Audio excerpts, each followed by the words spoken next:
கர்த்தருடைய பரிசுத்த நாமம் மகிமைப்படுவதாக உங்களை மகிழ்ச்சியோடு வாழ்த்துகிறேன். கர்த்தர் உங்களோடு இருப்பாராக, உங்களை ஆசீர்வதிப்பாராக. ஒரு சபையில் ஒரு ஸ்பெஷல் பிரசங்கியார் வந்தார். அவர் ரொம்ப அபிஷேகம், அக்கினி, வல்லமை அந்த மாதிரி ரொம்ப ஸ்பெஷலானவர். அவர் அன்றைக்கு அந்த திருச்சபையில் ரொம்ப எழுப்புதலாக பெரிய கூட்டம்லாம் நடத்தி, அதனால் அன்றைக்கி நிறைய பேருக்கு ஆவி கிடச்சிச்சு. ஆவி, அபிஷேகம், அந்நிய பாஷை, அக்கினி அந்த மாதிரி எல்லாம் அவங்களுக்கு கிடச்சிச்சு. அதுக்கு பிறகு அந்த திருச்சபையில் பார்த்தீங்கன்னு சொன்னால் நன்றாக பாடி துதிக்கிற, ஆடி துதிக்கிற, நல்ல சத்தமிட்டு துதிக்கிற, ஓடி துதிக்கிற அந்த மாதிரி அனுபவம் நிறைய பேருக்கு வந்துச்சு. ரொம்ப சந்தோஷம். ஸ்பெஷல் பிரசங்கர் அநேகருக்கு அபிஷேகமும் வல்லமையும் கிடைத்ததுனால அந்த பாசுக்கு ரொம்ப திருப்தி. ஆனால் ஒரு பிரச்சனை என்னன்னு சொன்னால், அந்த ஆவி கிடைச்ச அனுபவத்தில் இருந்து ஆட முடிகிறது, பாட முடிகிறது, ரொம்ப ஆரவாரமிட முடிகிறது, கோஷமிட முடிகிறது. ஒன்று தான் முடிய மாட்டேங்குது. என்னன்னு சொன்னால், பரிசுத்தமாக வாழ முடியலை. அதனால் அங்கே ஒரு கேள்வி என்ன வந்துச்சுன்னா, ஆடுற ஆவி வந்திருக்கு, பாடுற ஆவி வந்திருக்கு, சத்தமிடுற ஆவி வந்திருக்கு, ஆனால் வாழ்கிற ஆவி வரலையே, பரிசுத்தமாக வாழ்கிற ஆவி வரலையே. இன்றைக்கி நிறைய பேருடைய நிலைமை அதுதாங்க. ஆவியை பெற்றுக்கொண்டேன், அபிஷேகத்தை பெற்றுக்கொண்டேன், வல்லமையை பெற்றுக்கொண்டேன். நல்லது, நிச்சயமாக ஆவியை பெற்றவளாகத்தான் நம்ம இருக்கணும், அபிஷேகத்தை பெற்றவளாகத்தான் நம்ம இருக்கணும், வல்லமையை பெற்றவளாகத்தான் இருக்கணும். ஏன்னா அதுதான் புதிய ஏற்பாட்டினுடைய வாழ்க்கை முறை. ஆனால் ஆவியை பெற்றோம், அபிஷேகத்தை பெற்றோம், வல்லமையை பெற்றோம், அதனுடைய விளைவுகள் என்ன? ஆடுவதற்கும், பாடுவதற்கும், ரொம்ப சத்தமிடுவதற்கும், உணர்ச்சிவசப்படுறதுக்கும், பரவசம் அடைகிறதுக்கும், தன்னிலை மறக்கிறதுக்கும் இதற்குத்தான் ஆவி கொடுக்கப்பட்டதா? இல்லை, வாழ்கிறதுக்கு, பரிசுத்தமாக வாழ்வதற்கு. இதில் பிரச்சனை என்னென்னா, நிறைய பேரால் ஆட முடிகிறது, பாட முடிகிறது, ரொம்ப குதூகலிக்க முடிகிறது, ரொம்ப உடல் அசைவுகளோடு வல்லமை உணர முடிகிறது. ஒன்றுக்கு தான் முடிய மாட்டேங்குது. கர்த்தருக்கு ஏற்ற விதமாக வாழ முடியலை.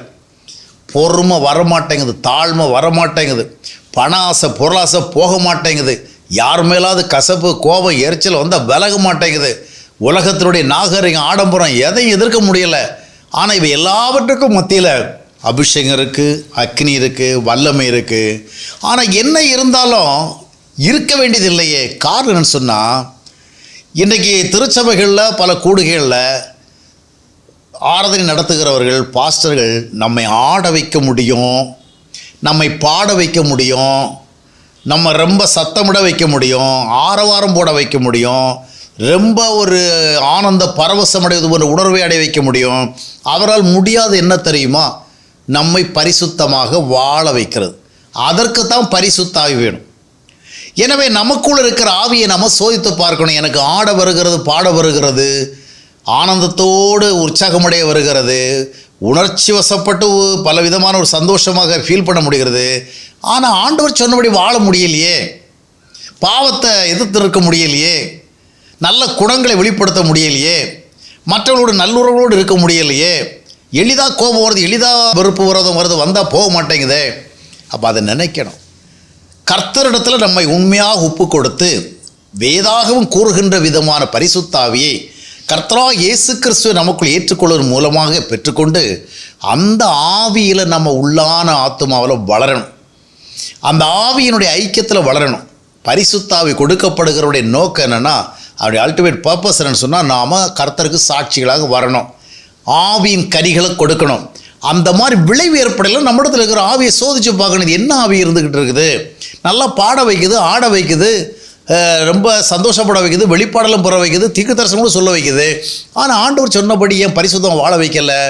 ஏதோ சம்திங் ராங். அதை புரிஞ்சுக்கிட்டு ஆண்டோடைய சமூகத்தில் நம்மை அறிக்கையிட்டு நம்முடைய குறைகளை சொல்லி உண்மையான பரிசுத்தாவியை வேறொரு ஊழியக்காரர் வழியாக இல்லை, வேறொரு போதர் வழியாக இல்லை, கர்த்தரிடத்திலிருந்தே பெறும்படியாக நம்மை ஒப்புக்கணும். ஆண்டவரை உமக்கு பிரியமாக வாழணும், அதற்கேற்ற ஆவி எனக்கு தாரும் என்று அவருடைய சமூகம் ஜெபிக்கும் பொழுது விசுவாசத்தோடு நாம் அதை பெற்றுக்கொள்ள முடியும்.